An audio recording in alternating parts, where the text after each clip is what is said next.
In today's video, Charlie Kirk is powerfully explaining to a student how the border issue has essentially become a woman's issue. When you hear how he explains this, you might also feel deeply disturbed. Let's jump straight to the video. If you haven't subscribed to the channel yet, don't forget to do so. Let's begin. I'll say one final thing. The border is a woman's issue.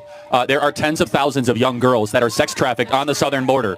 And it is one of the great moral crimes in the history of our country. There are 320,000 missing kids that we know of under Kamala Harris. And I want every independent and swing voter to hear that. You might hate Donald Trump, but you should hate the fact that there are 320,000 missing kids more than however much you hate Donald Trump. It is modern day slavery. We don't know where these kids are. They could be as sex slaves, they could be labor slaves, or just generally missing. For those of you that know what's happening on the border, every day there are these poor 12 and 13-year-old girls that are trafficked by the cartels. Someone says that it's their father and it's not their father. Kamala Harris made a decision to get rid of DNA testing on the border. It takes 90 seconds to do DNA testing. DNA testing, swab, put it in a machine, yes or no, affirmative match of whether or not there's a biological relation. It's not hard. They decided to get rid of it because they didn't like the optics of a lot of people waiting on the border. So what happens when you get rid of DNA testing? That means anybody can claim to be the 12-year-old's father. 320,000 missing kids. Hearing these figures, I can't believe how bad the situation really is. Modern slavery still exists today in some form, and if a country like America, considered one of the best in the world, can show such negligence and carelessness at its borders, then imagine what must the situation be like in third world countries. The thought of it